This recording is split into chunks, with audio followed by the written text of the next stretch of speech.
Break के बाद स्वागत है। झारखंड के श्रमिकों को लेकर तेलंगाना से ट्रेन रवाना हुई है। गृह मंत्रालय की निगरानी में ले जाए जा रहे हैं ये श्रमिक। झारखंड सीएम ने अपील की थी और झारखंड के श्रमिकों को लेकर ट्रेन हुई है रवाना।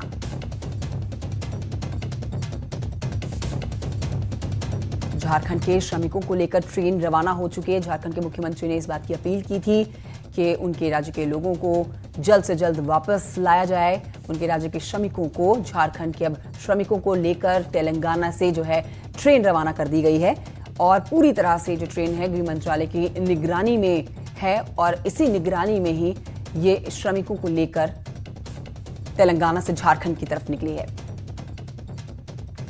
तो सभी राज्यों के मुख्यमंत्री अपने अपने राज्यवासियों के लिए चिंतित और उनकी घर वापसी की सबकी कोशिश।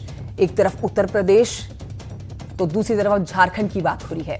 तो झारखंड के मुख्यमंत्री की भी अपील थी कि उनके राज्य के श्रमिकों को वापस लाया जाए और अब उसी आधार पर ही आपको बता रहे हैं कि ये ट्रेन जो रवाना हुई है जिसमें इस समय झारखंड के श्रमिक सवार हैं, ये ट्रेन तेलंगाना से रवाना हो चुकी है झारखंड के लिए।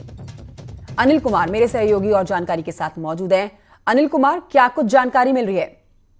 जी, मैं आपको बता दूं कि आज सुबह 4:50 में ये ट्रेन चली है आंध्र प्रदेश से झारखंड के लिए। और जिस तरह से खबरें आ रही है कि उसमें करीब 1200 ऐसे मजदूर हैं जो वहां पे इस ट्रेन में सफर कर रहे हैं और रांची के हटिया के लिए सफर कर रहे हैं। क्योंकि जैसा कि हम सभी जानते हैं, चाहे वो आंध्र प्रदेश हो, तेलंगाना हो, महाराष्ट्र हो, चाहे गुजरात हो या फिर तमिलनाडु, ये वो स्टेट्स हैं जो मैन्युफैक्चरिंग स्टेट्स कहे जाते हैं जहां प्रोडक्शन यूनिट सबसे ज्यादा होता है। लेकिन दूसरी तरफ हम देखें, बिहार हो, झारखंड हो, उड़ीसा हो, मध्य प्रदेश हो, चाहे उत्तर प्रदेश ही क्यों ना हो, वहां पे बड़ी संख्या में जो मजदूर हैं वो प्रवासी मजदूर हैं, वो दूसरे राज्यों में काम की तलाश में जाते हैं। और जब आज कोरोना का संकट आया है तो बड़ी संख्या में, लाखों की तादाद में ये मजदूर वहाँ उन अलग अलग स्थानों में फंसे हुए हैं। एक अच्छी पहल ये हुई है कि गृह मंत्रालय ने अपनी निगरानी में गुप्त तरीके से इन सभी मजदूरों को अपने घर पे वो भेज रहे हैं और ये उम्मीद की जा रही कि आने वाले समय में भी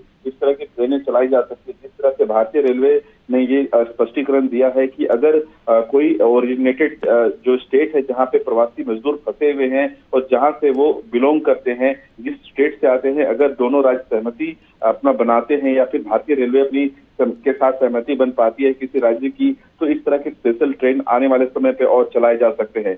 दूसरी तरफ यह भी देखना होगा कि जिस तरह से प्रधानमंत्री नरेंद्र मोदी, पीयूष गोयल और सुरेश अंगड़ी, गृह मंत्री अमित शाह के बीच जो उच्च स्तरीय बैठक हुई है उसमें भी ये बात निकल कर आई है कि रेल।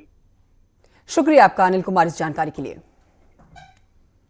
केंद्र सरकार ने जारी की है सूची। देश भर में 130 जिले रेड जोन में शामिल है, 284 जिले ऑरेंज जोन में शामिल है और 319 जिले ग्रीन जोन में शामिल है। महाराष्ट्र की अगर बात करें तो यहां 14, दिल्ली में 11, तमिलनाडु के 12 जिले शामिल हैं, यूपी के कुल 19, पश्चिम बंगाल के 10, गुजरात के 9, मध्य प्रदेश के भी 9, राजस्थान के 8 जिले रेड जोन में शामिल है। तो ग्राफिक्स के जरिए भी आप समझ सकते हैं इस पूरी खबर को कि कौन कौन से जिले ऑरेंज जोन में हैं और कितने जिले ऑरेंज जोन में और कितने जिले रेड जोन में हैं। उत्तराखंड में रेड जोन का जो है जिला वो 1 है। उत्तराखंड में ऑरेंज जोन 2 बनाए गए हैं। तो अगर हम फोकस करें उत्तराखंड और उत्तर प्रदेश में, तो उत्तराखंड में ग्रीन जोन 10 बनाए गए हैं।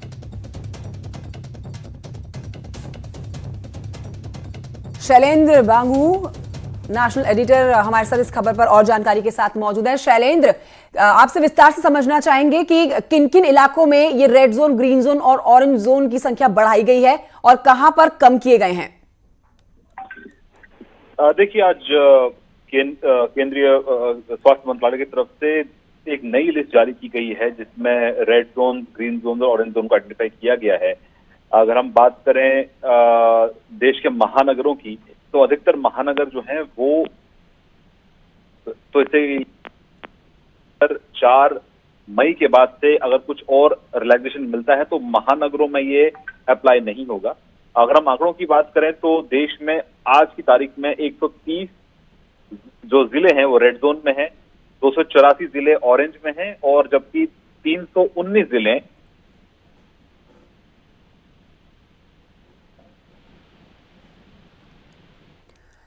तो शैलेंद्र से हमारा संपर्क टूट गया है तकनीकी खराबी के चलते, लेकिन ये जो नई सूची जारी की गई है उसमें कुल देश भर में 130 जिले जो हैं वो रेड जोन में शामिल कर दिए गए हैं।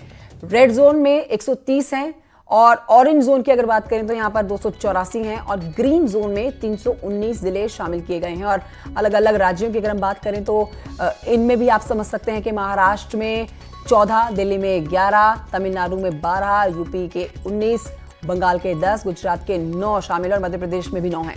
और अभी इस बात को साफ तौर पर नहीं बताया जा सकता है कि in red zone, green zone और ऑरेंज जोन जो बनाए गए हैं इनकी संख्या में आगे इजाफा किया जाता है इजाफा या नहीं, क्योंकि अगर हालात और बिगड़ते हैं तो कई और जिलों को इस कैटेगरी में लाया जाएगा। अलीगढ़ से बड़ी खबर है, एक और मौत की यहां से खबर आ रही है।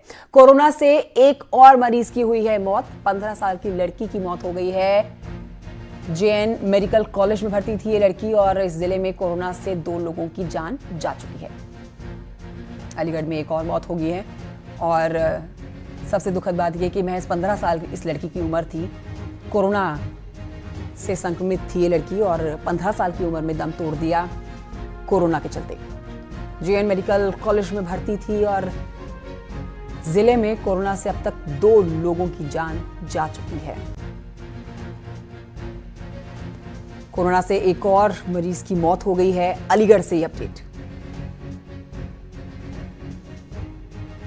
तो कुल मिला के अलीगढ़ के अंदर 2 लोगों की जान गई है।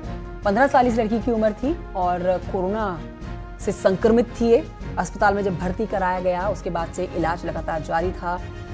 आखिरकार जिंदगी की जंग हार गई कोरोना की इस लड़ाई में।